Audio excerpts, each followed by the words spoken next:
We're sitting here today looking at update 2021.4.18.2. This is the most recent update that has come out, and very few people have it yet, but we've got it here, so we're going to take a look at it. Now remember, when we look at these new updates, we rate them by what new features we're showing on the notes, what we can find inside the settings, if there's anything changed there. And then we dive down deep to see if we can see any improvements out there while driving in lights, to stop signs, sharp corners, and how well the line control is. So we're going to get this and break it all down today and see if we see any improvements. So to get started here, let's take a look at the notes. We got this update right up in front of us here, and it shows just miscellaneous improvements. So nothing new is showing here. So what this means then is that we have to see if we can find anything down inside of the actual improvement of the car driving for this update. Now I know we've been reaching hard on these updates trying to find something because they never give us anything on these updates anymore. So we'll take a look at this here in a second. So just as I flip through the settings here and looking at everything and their layout, looking at the locks, looking at all that, I don't see anything here that stands out as new. Everything seems exactly the same as it was before. So there hasn't been anything inside of here that popped out to me that says, hey, you know, this is new. I will say though that when I was first trying to get this update to go, it kept telling me it couldn't go because my Sentry mode was not turned off. Sentry mode has to be off to do an update. You can do it in the app or you can do it on your car here.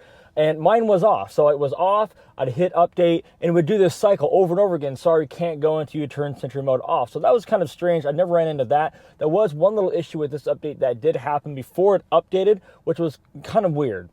So next, let's take a look at corners and line control. So if we stack up the previous update versus this one, you can see here that there's not a whole lot of difference. With each of these corners here, it keeps it fairly well centered, but when you make the actual turn, they both hug that inside line just about the same. With each one of these, I really didn't see any difference. It's certainly not notable. And it's hard with this because you can come back to the same corner twice and have it do something different.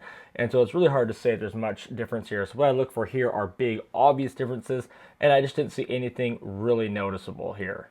Next, we're going to go to that really nasty corner that I often test out the boundaries of current autopilot. Watch how fast the new update right here turns off autopilot, whereas the previous update basically turned off when it crossed the track. So let's take a look at that one more time here.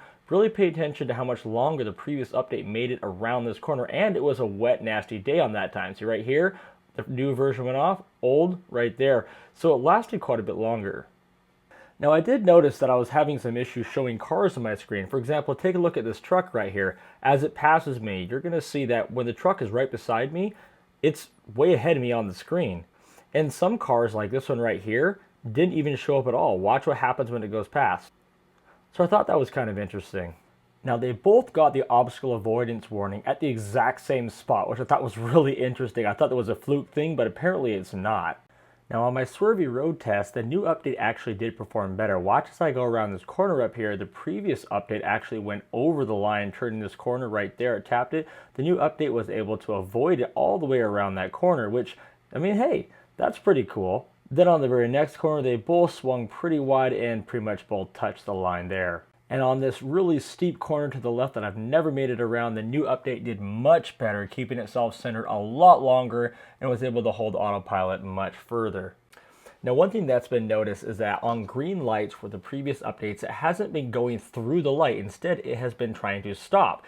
And how it's supposed to work is on a light like this, as long as you're tracking a car in front of you and the light is green. If you have the full self-drive package, if you paid for it, it should go through the light. Now the last light it did go through, but this light you're seeing coming up right here, I actually had to tap the accelerator. As you can see, it said it was going to be stopping for this light in 600 feet, even though I was tracking a car and the light was green. And so that was a bit of a fail. And I found it's about 50-50 right now, which is what it was like on the previous update as well. Now what's happening here is we're coming up on a red light. Now when this light turns green, as long as we're tracking a car like we are, and we have the full self-drive package like we do, and the light is green, we should go through this light, and it did. Now what happens here is if you do not have the full self-drive package and you're tracking a car in front of you using the adaptive cruise control and the car in front of you goes through the light, even if the light is red, you will still run that light because it is not checking the lights, it's not controlling the car. If you have the full self-drive package, it's going to check two things. One, that the light is green and that you're tracking a car, and then it will go through the light. If you're the first person to the light, you will have to tell the car it is now okay to go by hitting the accelerator or by tapping the gear stalk on the right.